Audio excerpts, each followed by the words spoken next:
اللهم صل على سيدنا ومولانا محمد معدن الجود والكرم وآله وبارك وسلم.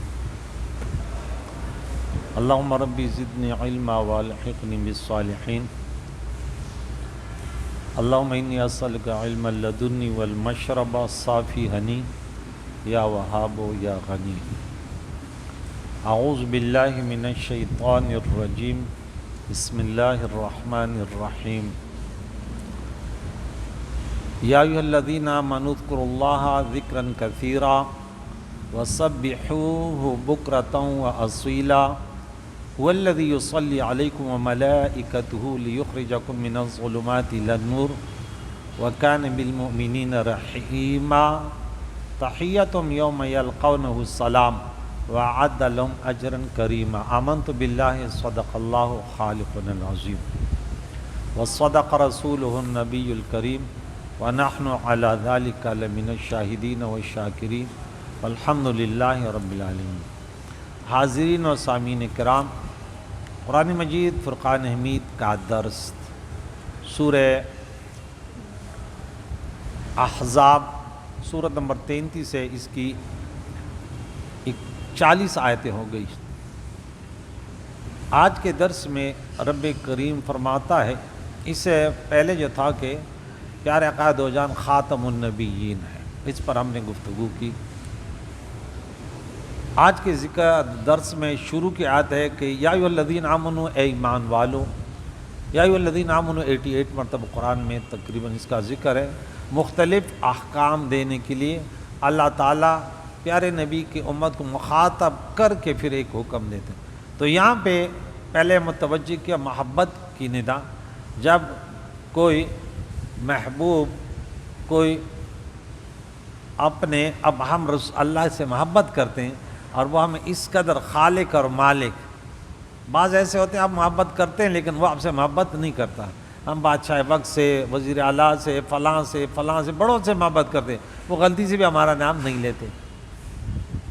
لیکن اللہ ایسے کریم ہے، خالق اور مالک ہو کر، اور کہتے اے مجھے ماننے والوں، تو ہم سب اس کے مخاطب ہوتے ہیں. ہم کہتے ہیں لبیک یا رب.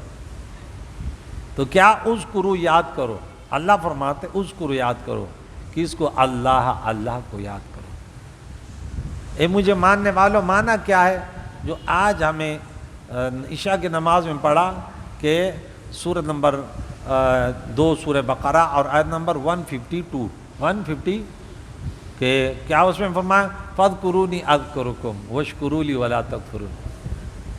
مجھے یاد کیا کریں، فاذکرونی مجھے یاد کرو، تم اذکرکم میں تم یاد کروں گا. اب رب لم یزل فرماتے اے بندے، ہونا تو یہ چاہیے کہ ہم رات دن یاد کرتے. یاد وہ تو خالق اور مالک ہے. نہیں فرماتے مجھے ایک مرتبہ یاد کرو گے تو میں تمہیں اپنی رحمتوں میں یاد کروں گا. تو مجھے راحتوں میں یاد کرو گے، میں تمہیں مشکلوں میں یاد کروں گا. تم مجھے دعاؤں میں یاد کرو، میں تمہارے دعاؤں کو قبول کرنے میں یاد کروں گا. اب رب ہے. بھلے 1000 انسان نے پوری زندگی اللہ کے نافرمانی کو 100 سال زندگی گزاری اور 99 سال اور 11 مہینے 29 دن نافرمانی کے، ایک دن باقی ہے، اور کہا رب میں بڑا گنہگار ہوں. رب کیا فرماتے لبیک میرے بندے، ہم تو مائل با کرم ہیں، تو نے ہمیں یاد کیا. اب ہم تو رب تو اتنا کریم ہے. تو فرمایا اللہ کو یاد کرو، لیکن یاد کرنا کیا؟ کثیرا. کس طرح؟ یہاں دیکھیں پیچھے ہم نے وَالذَّاكِرِينَ اللَّهَ كَثِيرًا، وہ جو 10 اوصاف بیان ہوئے مرد اور پھر اس کے لیے اجر عظیمہ ہے.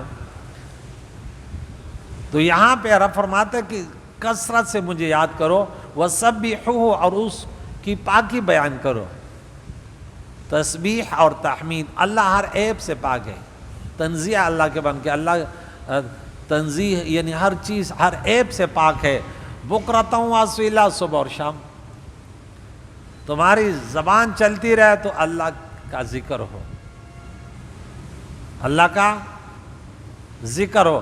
هو الذی، اللہ وہی تو ہے، یصلی علیکم، جو تم پر رحمتوں کا نزول فرماتا ہے. یصلی، اب دیکھیں اگر کوئی کہہ دے کہ زید دون یصلی تو معنی کیا ہوگا؟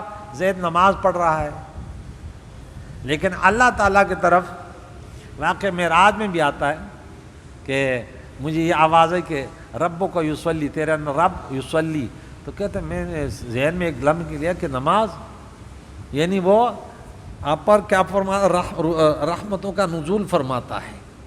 تو اللہ تعالیٰ کی طرف جب صلات درود کی نسبت ہو تو نزول رحمت، اللہ تم پر اپنی رحمتوں کی بارش فرماتا ہے، وہ ملائکۃ، اس کے فرشتے بھی، لیخرجکم، کیوں؟ تاکہ تمہیں نکالے من الظلمات، اندھیروں سے، الی النور، روشنی کی طرف، وکان بالمؤمنین رحیما، اور اللہ تو مسلمانوں پر بے حد مہربان ہے۔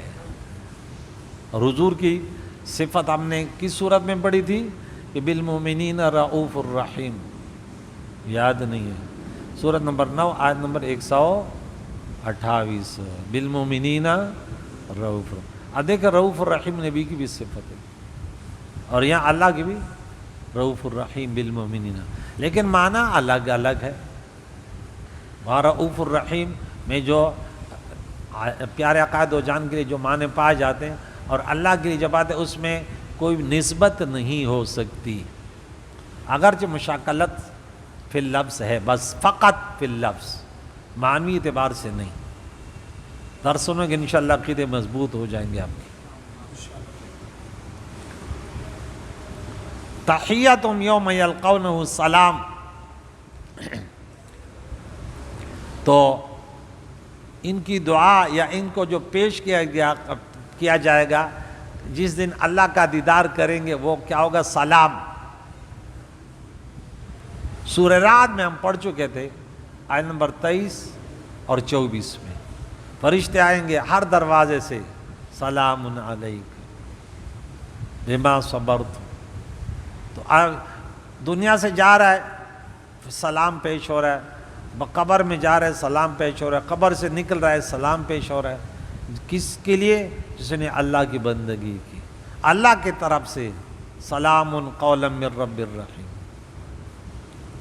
وَأَعَدَّ لَهُمْ أَجْرًا كَرِيمًا، اللہ نے ان کے لیے اجر عزت والا، اجر کریمہ تیار کر رکھا ہے۔ یہاں دیکھیں، یہ پہلا موضوع ہے ہمارا، ذکر اور اذکار کے متعلق چند باتیں کرتے ہیں۔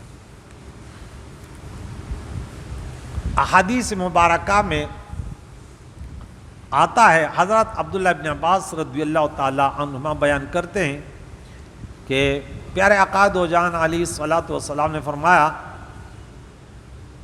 تم میں سے جو شخص شب بیداری کی مشقت اٹھانے سے عاجز ہو، شب بیداری جو ہم سورہ فرقان سورہ نمبر 25 آیت نمبر 64 میں پڑھ چکے تھے کہ میرے بندے یبیتون لربہم سجدا و قیاما۔ اب اللہ کے بندے تو وہ ہیں جن کی راتیں کبھی قیام میں ہوتی ہیں، کبھی سجدہ گاہ میں ہوتی ہیں۔ تتجافی جنوبہم عن المضاجع، یہ کون سی صورت میں پڑھا تھا؟ بولے یاد نہیں ہے، ہاں نہیں یہ بتا دے گا کہ سر یہ مجھے یاد ہے، سورت نمبر 31 ہے، سورت 32، اور سورت کا نام ہے سجدہ۔ اور جو شخص اللہ کے راہ میں مال خرچنے سے بھی بخیل ہو، رات کو بھی عبادت نہیں کر سکتا، یہ نفلی عبادت ہے، اور صدقات خیرات بھی نہیں کر سکتا، پیسہ بڑا پیارا ہے، اور اللہ کے دشمنوں سے جہاد کرنے میں بزدل ہو، لیکن رسول اللہ کا کلمہ پڑھا ہے، غلامی ہے، تو کہتے تو فیل نہیں ہوگا، ہاں نالائقوں کے لیے بھی پاس ہونے کے مواقع فراہم کیے ہیں۔ تو کیا فرمایا؟ وہ اللہ کا ذکر کثرت سے کرے، اس پہ تو پیسہ نہیں جائے گا نا، تلوار تو نہیں لڑنا، بہت رات کو اٹھنا بھی نہیں پڑے گا، وہ اللہ کا ذکر کرتا رہے، سب کچھ اللہ عطا کر دے گا۔ زبان اس کی اللہ کی یاد سے تر ہو۔ حضرت انس رضی اللہ تعالیٰ عنہ کی والدہ نے کہا، یا رسول اللہ صلی اللہ تعالی علیہ وسلم، مجھے وصیت کیجئے۔ آپ نے فرمایا، گناہوں کو چھوڑ دو، یہ سب سے افضل ہجرت ہے، اور فرائض کو دائماً پابندی سے ادا کرو، یہ سب سے افضل جہاد ہے، اور بکثرت اللہ کا ذکر کیا کرو، کیونکہ کثرت سے ذکر کرنا اس سے اللہ کے ہاں کوئی محبوب عمل نہیں، کثرت سے ذکر اللہ سے کوئی محبوب عمل نہیں ہے۔ حضرت معاذ بن جبل رضی اللہ تعالی عنہ بیان کرتے ہیں کہ میں نے عرض کیا، یا رسول اللہ صلی اللہ تعالی علیہ وسلم مجھے وصیت کیجیے۔ آپ نے فرمایا تم حتی الوسع، اپنی وسعت کے مطابق اپنے اوپر خوف خدا کو لازم کرو، اتقوا اللہ، اور ہر شجر و حجر کے پاس اللہ کا ذکر کرو۔ آپ جہاں ہوں گے وہاں پتھر ہوگا یا کوئی نہ کوئی تو جمادات میں سے ہوگا، لیکن مقصد کیا، ہر مکان پر اب ذکر کے لیے کوئی وقت مقرر نہیں ہے۔ سورہ آل عمران آیت نمبر گزشتہ جو ہم نے یہ درس دیا تھا نا کہ وَالذَّاكِرِينَ اللَّهَ كَثِيرًا، اس میں میں نے حوالہ دیا تھا سورہ آل عمران سورہ نمبر 3 آیت نمبر 191 کہ اللہ کے بندے اللہ کا ذکر کرتے ہیں، کھڑے ہوں، بیٹھے ہوں اور لیٹے ہوں۔ پھر دوسرا حوالہ دیا تھا سورہ نمبر 4 سورہ نساء آیت نمبر 103 کا، اس میں بھی علی جنوبی کھڑے ہیں، بیٹھے ہیں، کروٹوں پر ہیں، اللہ کا ذکر اللہ کے بندے کرتے رہتے۔ کیوں؟ کہ اس میں اللہ کی رضا ہے اور اس میں انسان کو بڑا سکون ملتا ہے۔ سورہ نمبر 13 آیت نمبر ہم نے 28 میں پڑھا تھا، الا بذکر اللہ تطمئن القلوب۔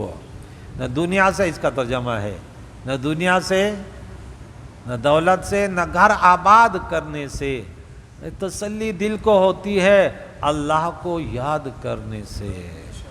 اور جب اللہ کے ذکر سے منہ پھیر لیا تو دل تنگ ہو گیا، پریشان ہو گیا انسان، کیونکہ روح کی غذا اللہ کا ذکر ہے۔ اور تم کو اپنے جس پر برے کام کا علم ہو کہ مجھ سے یہ غلطی ہوئی ہے تو فوراً اللہ سے توبہ کرو، پوشیدہ گناہ کی پوشیدہ توبہ کرو اور ظاہر گناہ کی توبہ ظاہری۔ اگر کسی کے سامنے گناہ کے اعلانیہ طور پر امام نے غلط بات کی، لوگوں کو غلط عقیدہ بتایا، اب بولا محرم کے 10 دنوں میں رونا ہے، اہل سنت و جماعت کے عقیدے کے خلاف اس نے غلط بلد کی، کسی نے بولا یہ اب نے تو غلط بتایا، یہ تو اہل سنت و جماعت کے عقیدے سے کہا ہے، اب وہ کہے میں نے غلطی کی تو بولے نہیں یہ تو نہیں چلے گا، اب ہم آپ کو بلائیں گے ممبر پر بیٹھ کے اعلان کرو کہ یہ مجھ سے غلطی ہو گئی تھی اور میں نے ان لوگوں کی کتاب میں یا ایسے لوگوں کے کتابوں میں پڑھا تھا، کیونکہ نیٹ پہ ہر قسم کے لوگ موجود ہیں اور یہ بھی موجود ہیں۔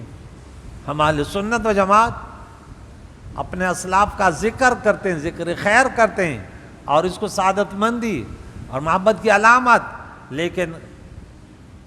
لیکن سوگ نہیں، سوگ کی صورت میں نہیں، غم کی صورت میں نہیں۔ ارے انہوں نے تو ہمیں چلنا سکھایا، ہمیں دین پر چلنا سکھایا، اللہ کی بندگی ہمیں سکھائی، رسول اللہ کی غلامی سکھائی، وہ تو آسمان کے تارے تھے۔ اب ہم کریں کہ نہیں، ان کو یاد کریں کہ نہیں، بھائی کیا بات کر رہے ہو۔ آگے چلتے ہیں، ایک اور حدیث آپ کو سنا دوں۔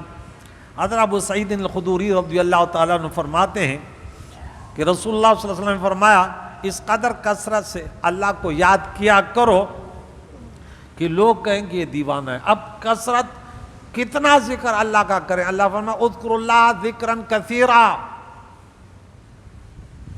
میں نے پاکستان میں چونکہ ہمارے کچھ معمولات ہوتے ہیں تو یہ ہم پڑھتے ہیں کہ درود پڑھو، جیسے کہ پی کے میں یہ پڑھتے ہیں درود پڑھو، لیکن کراچی میں نہیں، کراچی میں درود پڑھو نہیں کہتے، لیکن ان اللہ و ملائکتہ یصلون علی النبی پڑھے تو تب لوگ درود، لیکن ایسے نہیں پڑھتے بیچ میں کہ۔ لیکن عرب کے سرزمین میں ہم نے پڑھا، وہ جب ملیں گے نا تو زبردست آپ کو مزہ آئے گا، بولے صلو علی المختار۔ آپ بات چیت کر رہے ہیں نا، کہتے درود پڑھ لے، اور پھر یہ جملہ مجھے اچھی طرح یاد ہے، صلو علی المختار۔ اب دیکھ اس میں کہ ایک تو عقیدہ ہے اہل سنت و جماعت آ گیا کہ نبی علیہ السلام کے کتنے پیارے لقب سے علی المختار صلی اللہ علیہ وسلم، جیسے ہمارے یہاں بھی کہتے کہ لیکن صلو علی النبی پڑھتے ہیں نا، نہیں صلو علی الحبیب پڑھتے ہیں، تو وہاں پڑھتے ہیں صلو علی المختار۔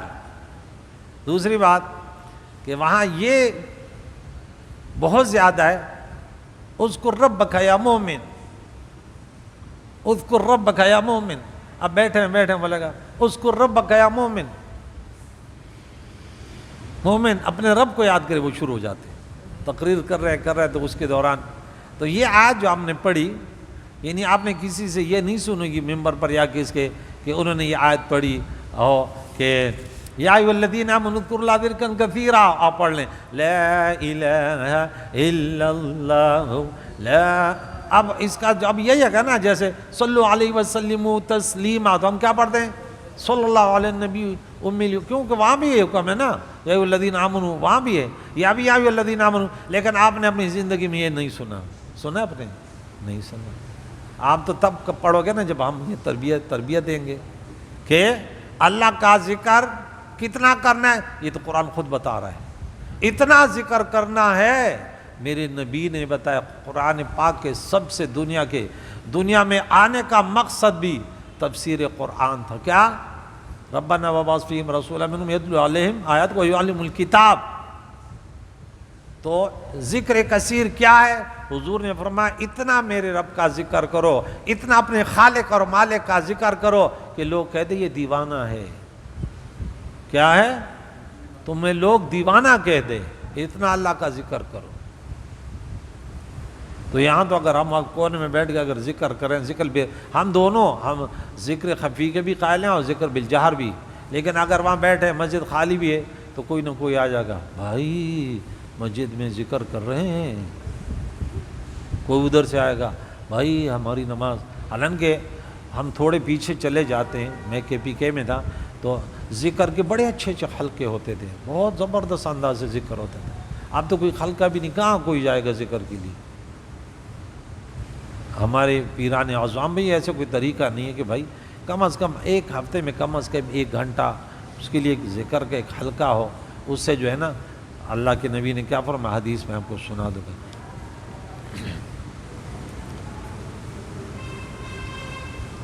ایک اور حدیث عبداللہ بن عباس رضی اللہ تعالیٰ عنہما فرماتے ہیں کہ اللہ کے نبی علیہ الصلاۃ والسلام نے فرمایا کہ اللہ کا ذکر اتنا کرو کہ منافق یہ کہیں کہ یہ تو ریاکار ہے. کیا ہے؟ ریاکار ہے. کچھ مختلف ذکر اور اذکار، ذکر کے مراتب، پھر اس کے بعد ذکر اذکار. آج کا موضوع ذکر ہے. کیا ہے؟ اللہ کا ذکر ہے. ان کے مراتب ہیں، ذکر کے مراتب ہیں. نمبر 1، بعض لوگ صرف زبان سے ذکر کرتے ہیں، وہ اپنی عقل سے اللہ تعالیٰ کی نشانیوں میں غور فکر نہیں کرتے. ان کے دلوں میں اللہ کی محبت نہیں ہوتی، نہ ان کا ذہن ذکر کی طرف متوجہ ہوتا ہے. زبان میں تو لگا رہتا ہے. میں کبھی کبھی کہتا ہوں نا، یہاں پہ تو لا الہ الا اللہ، عورت کو دیکھ رہی ہوں لا الہ الا اللہ لا الہ الا اللہ. ارے بھائی عورت کو دیکھنا منع ہے یار. ادھر لا الہ پڑھ رہے ادھر یہ لگ رہا ہے جیسے بلی نے چوہا دیکھ لیا. کون سا طریقہ ہے بھائی؟ زبان سے لا الہ الا اور تیرے اعضاء میں گناہ، یہ کون سا طریقہ ہے؟ اگر زبان پر اللہ کا ذکر ہے تو اعضاء میں اس کی بندگی ہونی چاہیے، رسول اللہ کی غلامی ہونی چاہیے. تو وہ صرف زبان کے حد تک ان کا تو ذکر ہے، لیکن یہ بھی مفید تو ہے. یہ بھی کیونکہ اللہ کا نام لے رہے ہیں تو اللہ کے نام میں. عورت کو دیکھنے کا گناہ بڑا ہے، ذکر کا ثواب زیادہ ہے، تو مجھے کیا چیز برابر ہے؟ ذکر کا ثواب زیادہ ہے. عورت کو جو دیکھ رہے ہیں وہ اس سے کم ہے. اب اللہ کے ذکر کے مقابلے میں تو کوئی چیز ہو ہی نہیں سکتی نا. اللہ کے نبی نے فرمایا کہ وہ جہاد پہ چلا جائے، سب کچھ، اگر وہ خود بھی چلا گیا مال بھی چلا گیا یہ تو ہے، ورنہ اگر وہ جہاد کر رہے کتنی بھی بات کر رہے لیکن ذاکر اس سے بھی آ گئے، اس کے برابر تو فرمایا کوئی عبادت ہو ہی نہیں سکی. لیکن دیکھیں اس کے درجات ہیں نا، ابھی میں درجات بتا رہا ہوں. نیت تو گڑبڑ ہے. ہاں نہیں، لیکن اب دیکھیں ذکر نماز ہے، ذکر ہے، یہ تو مفید تو ہر صورت میں. کمی الگ چیز ہے لیکن فائدہ تو ہے. تو ذہن اس طرح متوجہ نہیں ہے، اور نہ ان کے روح ذکر کی معانی اور اسرار کی طرف متوجہ ہوتی ہے، وہ محض بے خیالی اور بے پرواہی سے اللہ کا ذکر کرتے ہیں، اور بعض لوگ کا دل و دماغ تو کسی گناہ کے خیال اور اس کے لذتوں میں ڈوبا ہوا ہوتا ہے، اور ان کے زبان پر اللہ کا ذکر ہوتا ہے، اور ان کے ہاتھ میں تسبیح ہوتی ہے، جیسے میں نے کہا ایسا ذکر کہتے ہیں مطلقاً مردود ہے، یہ فساق اور فجار کا ذکر ہے، پتہ نہیں کیوں یہ تسبیح کیوں اٹھائی ہو، کیا نیت کی ہوئے تاکہ لوگ یہ نہیں کہ ہاں جیسے، لیکن ایک قرآن میں ہے نا کہ منافقوں کا ذکر وہ آیا کہ وَلَا يَذْكُرُونَ اللَّهَ إِلَّا قَلِيلًا، منافق اللہ کا ذکر کم کرتے ہیں، تو ذکر زیادہ یہ کہ سب کچھ متوجہ ہو، زبان، ذہن، نیت، سب کچھ، یہ ذکر کثیر ہے۔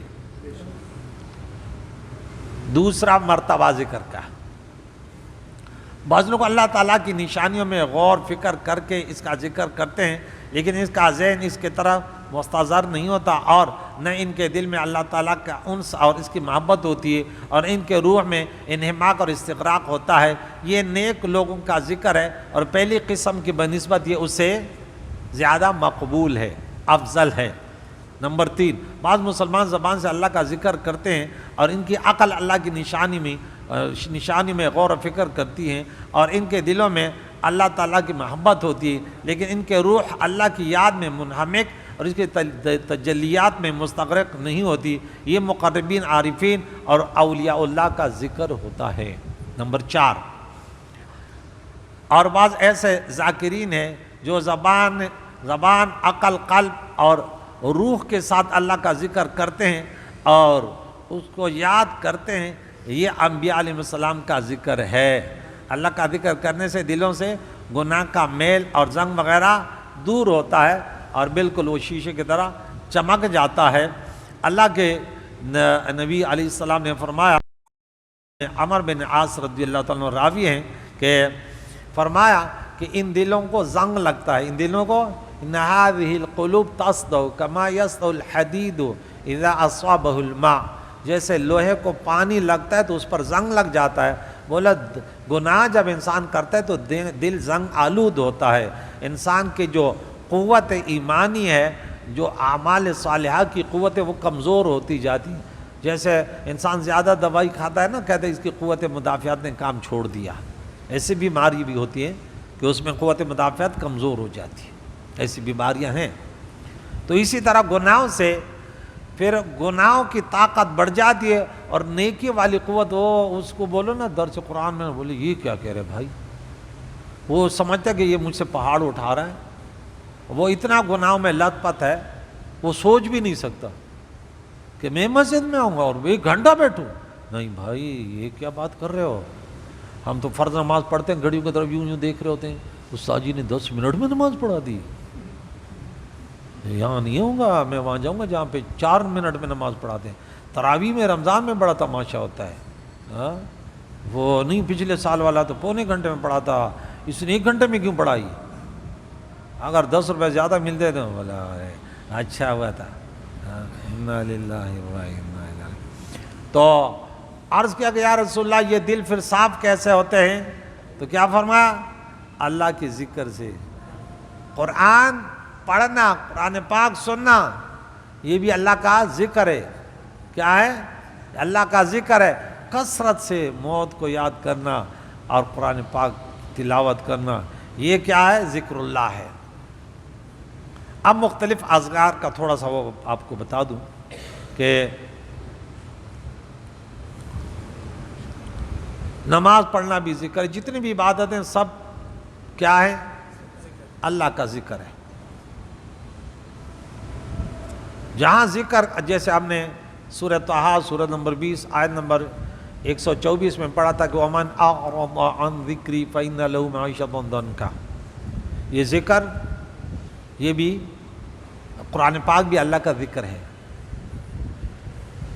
تو وہاں پہ دیکھیں جو اللہ کے ذکر سے منہ پھیر لیتا ہے، یعنی اللہ کی بندگی نہیں کرتا، اللہ کو واحد لا شریک نہیں مانتا، اللہ کے کلام کو نہیں پڑھتا، ان کے پاس ٹائم نہیں ہے دنیا کے لیے، بس وہ سب کچھ اس کے لیے دنیا سب کچھ ہے، دین صرف رسم و رواج کے طور پر بس، باقی جس طرح ہم دنیا کو اپنا مقصود، دنیا کو مقصود نہیں بنانا، بقدر ضرورت دنیا سے تعلق رکھنا چاہیے.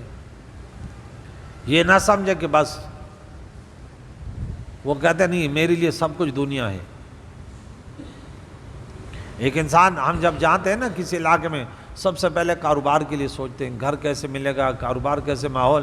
لیکن یہ نہیں کہ وہاں مسجد کتنی قریب ہے, وہ عالم دین کیسے ہے, ماشاءاللہ ماحول کیسا ہے, دینداری کا ماحول ہے. نہیں یہ نہیں.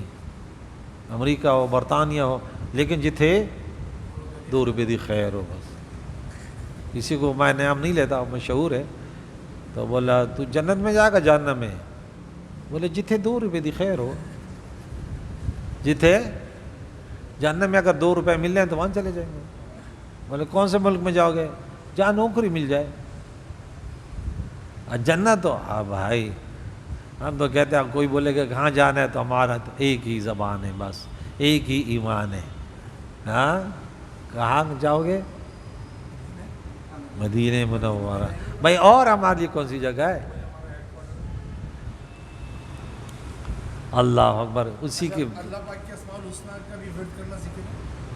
وہی تو ذکر ہے. اب دیکھیں بندہ وہاں مختلف, اور یہ سب اب دیکھیں میں چند حدیثیں جو بتا دوں, افضل الذکر آپ کو بتا دوں تو افضل الذکر جو ہے وہ لا الہ الا اللہ محمد رسول اللہ ہے.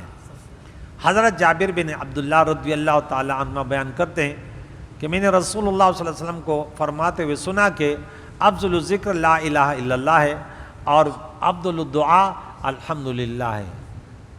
الحمد سے لے کر وللضالین یہ بہترین دعا ہے. اگر میں نے کبھی دعا میں یوں کہا الحمدللہ رب العالمین الرحمن الرحیم مالک یوم الدین ایاک نعبد و ایاک نستعین اہدنا الصراط المستقیم صراط الذین انعمت علیہم غیر المغضوب علیہم ولا الضالین. بولے استاد جی تو فاتحہ پڑھ رہے ہیں, استاد جی دعا مانگوانے کے لیے آپ کیا کر رہے ہیں؟ تو ہم ایسے مسلمان بولے یہ تو فاتحہ پڑھ رہا تھا. جبکہ افضل الدعا ہے. عذب سے اللہ کے نبی نے فرمایا سب سے بہترین دعا ہے. کیوں بہترین دعا ہے؟ کہ سب سے پہلے اللہ کی تعریف کی, اس کی خالقیت, اس کی مالکیت, سب کچھ, اور پھر کہا یا اللہ تیری بندگی کرتا ہوں. پھر بعد میں دعا کی یا اللہ صراط مستقیم پر چلنے کی توفیق عطا فرما, خصوصاً ان اپنے نیک بندوں انبیاء صدیقین اور صالحین شہداء کے راستے پر جن پر تو نے انعام کیا, ان کی محبت کا اظہار کیا. پھر اللہ تعالیٰ اس کا ہم نے دعا کی, بولا تیری دعا قبول ہوگی, ذالک الکتاب لا ریب فیہ, ابھی پڑھتے رہنے. تو اسی پر چلتے رہو, جنت میں پہنچ جاؤ گے. ایک دوسری حدیث آپ کو بتا دوں, حضرت ابو ہریرہ رضی اللہ تعالیٰ بیان کرتے ہیں کہ رسول اللہ صلی اللہ علیہ وسلم نے فرمایا جس شخص نے ایک دن میں 100 مرتبہ سبحان اللہ و بحمدہ پڑھا اس کے گناہ مٹا دیے جائیں گے, خواہ وہ سمندر کے جھاگ کے برابر ہوں. خواہ سبحان اللہ. آپ دیکھیں کیونکہ اس میں صفات سلبیہ اور ثبوتیہ اللہ کے لیے جو ثابت ہیں کہ یہ اللہ کی جتنی تعریفیں وہ اللہ کے لیے نا, لیکن جتنے عیب ہیں اللہ اسے پاک ہے. سب سے انسان اب یہ سب سے کسی سے تعلق انسان معلومات کرتا ہے نا, پوچھتے چور تو نہیں ہے, ڈاکو تو نہیں ہے, بعد میں پوچھتے کاروبار کیا ہے, وہ کیسے. پہلے سلبیہ سمجھ آ گئی. تو اس میں دونوں ہیں سبحان اللہ و بحمدہ. ہم نماز شروع کرتے سبحانک اللہم 100 مرتبہ پڑھنا چاہیے. اور حدیث بھی آپ یاد رکھ لینا. کوئی دل میں سوچتا کہہ رہا کوئی ضعیف حدیث پڑھی ہوگی, نہیں بھائی, بخاری کی حدیث ہے 6405, مسلم شریف کی حدیث ہے 2691, ترمذی شریف کی حدیث ہے 3468, اور ابن ماجہ کی حدیث ہے 3798, ابو داؤد کی حدیث ہے 5091. حدیث کتنی قوی ہے. تو انشاءاللہ آج سے آپ کا وظیفہ شروع ہو گیا کہ انشاءاللہ 100 مرتبہ تو لازمی طور پہ پڑھیں گے سبحان اللہ و بحمدہ سبحان اللہ العظیم. ایک اور حدیث سنا دوں. اللہ کے نبی علیہ السلام نے فرمایا جب تم میں سے کوئی شخص مسجد میں داخل ہو تو اللہم مفتح لی ابواب رحمتک، ہاں جب بار اللہم انی اسألک من فضلک، یہ بھی ذکر ہے، یہ بھی ذکر ہے اور بہترین ذکر ہے. ہاں اللہ کے گھر میں آیا، اللہ اپنے رحمت کے دروازے کھول دے. ہاں اور جب باہر جاتا ہے، یا اللہ تیرے فضل کی دعا کرتا ہوں مجھے رزق حلال سے مالا مال فرما دے. ابو ہریرہ رضی اللہ بیان کرتے ہیں کہ رسول اللہ صلی اللہ علیہ وسلم نے فرمایا جب تم جنت کے باغات سے گزرو تو چر لیا کرو. آپ سے پوچھا گیا یا رسول اللہ جنت کے باغات کون سے ہیں؟ اپنے فرمایا مساجد. اس سے پوچھا گیا رسول اللہ صلی اللہ علیہ وسلم ان کو چرنا کس طرح ہے؟ اپنے فرمایا سبحان اللہ والحمدللہ ولا الہ الا اللہ واللہ اکبر، یہ جنت کے باغاتوں میں چرنا ہے.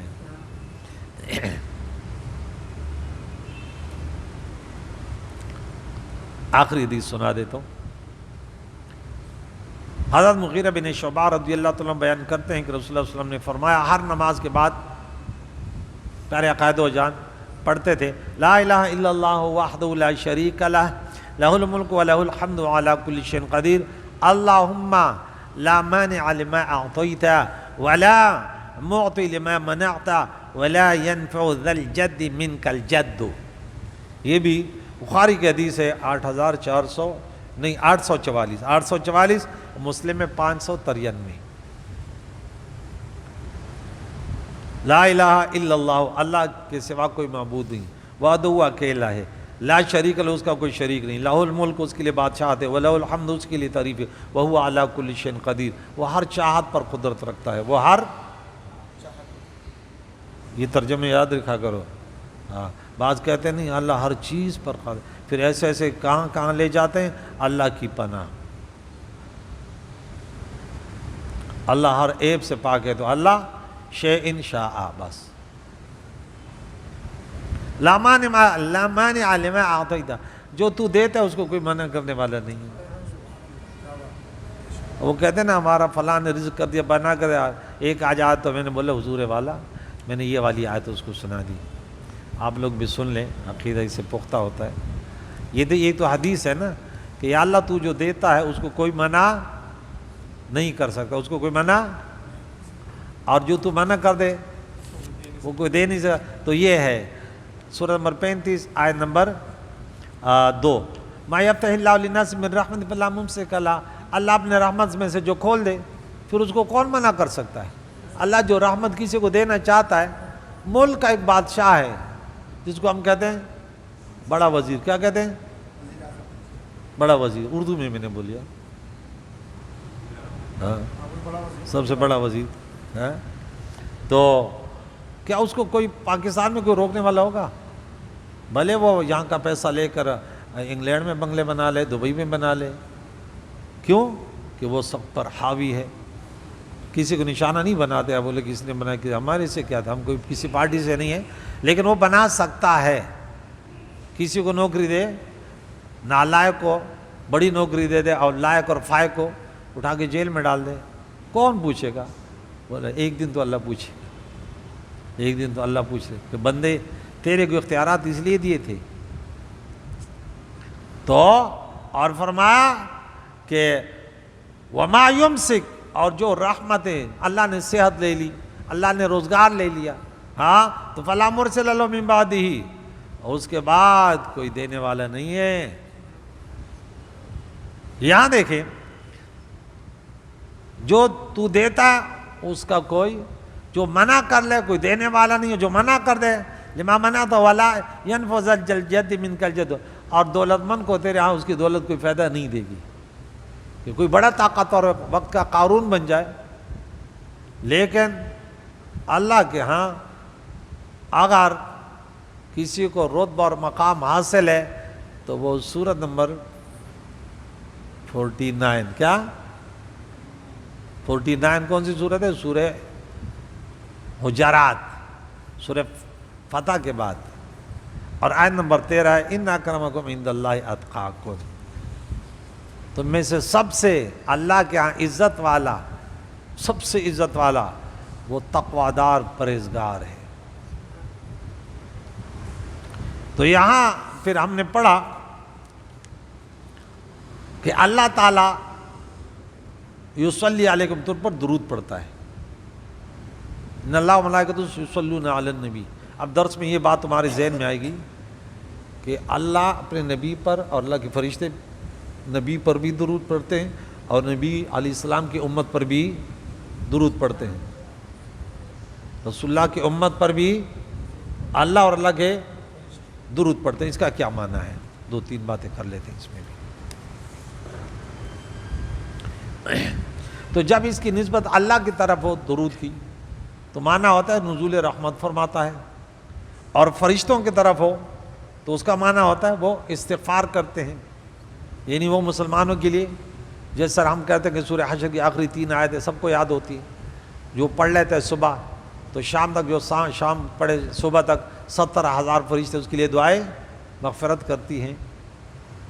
ترمذی شریف کی حدیث ہے، الذین یحملون العرش ومن حولہ یسبحون بحمد ربہم ویؤمنون بہ ویستغفرون للذین آمنوا. سورہ مومن آیت نمبر 7، کہ وہ فرشتے جنہوں نے عرش کے متحملین فرشتے اور جو اس کے ارد گرد ہیں اللہ کی تسبیح اس کے حمد کے ساتھ بیان کرتے ہیں اپنے رب کی، اور وہ ایمان لاتے ہیں اس اللہ پر، اور ایمان والوں کے لیے دعائیں مغفرت کرتی ہیں. بس یہ اس آیت مقدسہ کا معنی ہے کہ اللہ تعالیٰ اپنے رحمتوں کا نزول فرماتا ہے اور اس کے فرشتے تمہارے استغفار کرتے رہتے ہیں. اس پر وہ لوگ خوشی من ہے جو اللہ کی بندگی کرتے ہیں، ہر ایک پر نہیں. گناہ والوں پر پھر غضب برس رہی ہوتی ہے. اور فرمایا کہ وہ اندھیروں سے نکالتا ہے انسان کو روشنی کے طرف. اس کے 4 معنی ہیں. نمبر 1، تاکہ اللہ تم کو شرک، جہالت اور معصیت سے نکال کر ایمان، علم اور اطاعت کی دولت کی طرف لے آئے. اللہ کی دوری کے اسبابوں سے، اعمال سے، ان اعمال کی توفیق دے جس میں اللہ کی رضا ہے. نمبر 2، بشری کثافتوں اور قدورتوں سے نکال کر روحانیت کے جلا اور صفات کی طرف لائے. انسان کے اندر فطرتاً بڑی کمزوریاں ہیں. فطری طور پہ انسان خلق الانسان ضعیفا ہے. اللہ تعالیٰ اس سے پھر انسان کو نکال دے جب انسان جد و جہد کرتا ہے، محنت کرتا ہے. جو ہم نے سورہ عنکبوت سورۃ نمبر 29 آیت نمبر 69 میں پڑھا تھا، والذین جاہدوا فینا لنہدینہم سبلنا وان اللہ لمع المحسنین. لیکن انسان کو جد و جہد تو کرنا ہوگا. گھر میں بستر میں لیٹ گیا، وہ سمجھتا ہے کہ مجھے یہاں سے فرشتے اٹھا کے لے جائیں گے مسجد میں اور پھر لے آئیں گے، تو یہ اس کی غلط فہمی ہے. نمبر 3، حجابات اور ظلمات سے نکال کر مشاہدات اور تجلیات کے طرف اللہ تعالیٰ لے آتا ہے. نمبر 4، قبروں سے نکال کر میدان حشر کی طرف لائے. استحقاق نار سے نکال کر جہنم کا مستحق ہو گیا، اللہ نے توفیق دے دی توبہ کے لیے، نکال کر اپنے فضل اور جنت کی طرف لائے. اور اس کے بعد فرمایا جس دن وہ اس سے ملاقات کریں گے تو ان کو فرشتے سلام کریں ہوگا. تحیت، یہاں ایک لفظ ہے تحیت.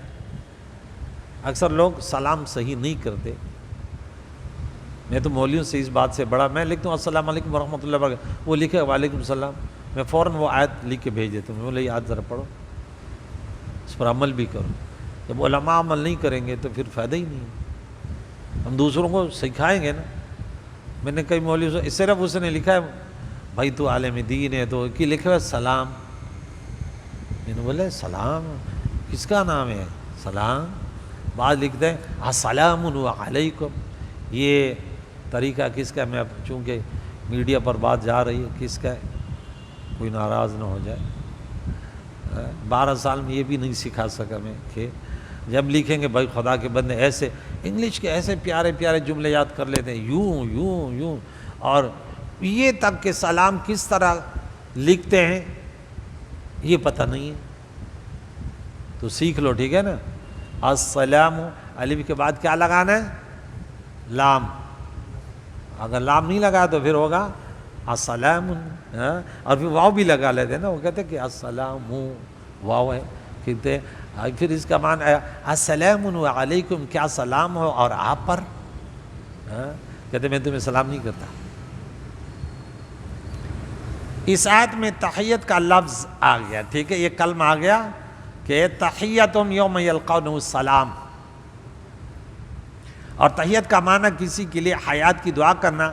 عرب کہتے ہیں حیاک اللہ، ہم نے خود عرب میں پڑھا، جب بھی ملتے ہیں نا حیاک اللہ حیاک اللہ،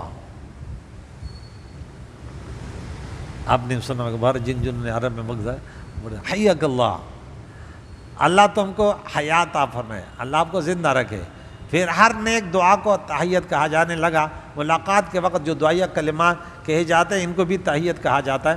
فرمایا جس دن وہ اس سے ملاقات کریں گے اللہ سے، یعنی جب مومن موت کے وقت اللہ سے ملاقات کرے گا، جب قبروں سے اٹھ کر میدان حشر میں اللہ سے ملاقات کریں گے، یا جب دخول جنت کے وقت اللہ سے ملاقات کریں گے، تو اللہ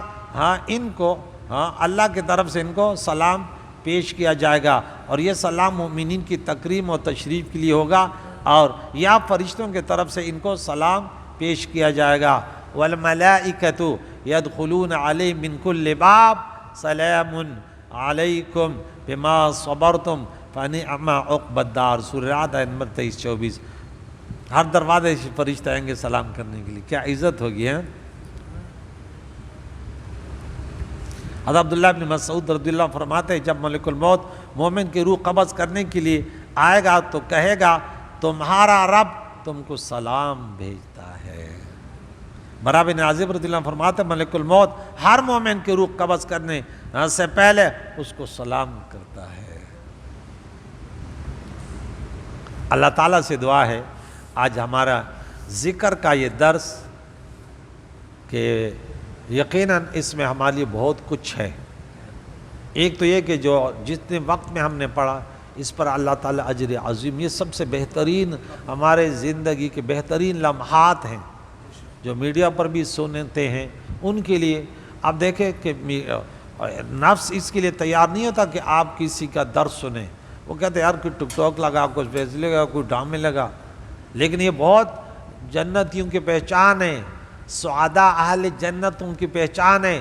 اس پرفتن دور میں ہر طرف فلمیں ہیں، فحاشیاں ہیں، عریانی ہیں، وہ پھر بھی نیٹ کے یوٹیوب کے ذریعے فیس بک کے ذریعے درس قرآن ذرا سن لیتے ہیں کہ اللہ کے ذکر میں کیا ہے۔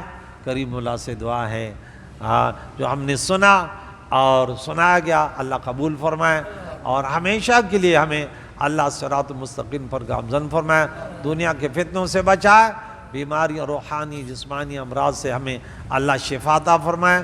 ملک پاکستان خصوصاً اس شہر کو جہاں بھی مسلمان آباد ہے یا اللہ امن کا جینا، ان کے گھروں میں خصوصاً اپنے سامعین کے لیے دل کی گہرائیوں سے دعا ہے یا اللہ ان کے گھروں میں جتنے ٹینشن ہیں پریشانیاں ہیں اس قرآن پاک کے در سے تیرے رحیم کریم کا واسطہ تجھے دیتے ہیں، یا اللہ ان کے گھروں کی پریشانیوں کو دور فرما دے، یا اللہ ان کے تنگ دستیاں کو دور فرما، جو خوشیاں ہیں یا اللہ ان خوشیوں میں مزید برکت اضافے فرما، پیارے اللہ، اور سب کے مرحومینوں کی مغفرت اور ہم زندوں کو دین اسلام پر جینا اسی پر موت نصیب فرما۔ وصلی اللہ تعالی علی خیر خلقہ محمد وعلی آلہ واصحابہ اجمعین برحمتک۔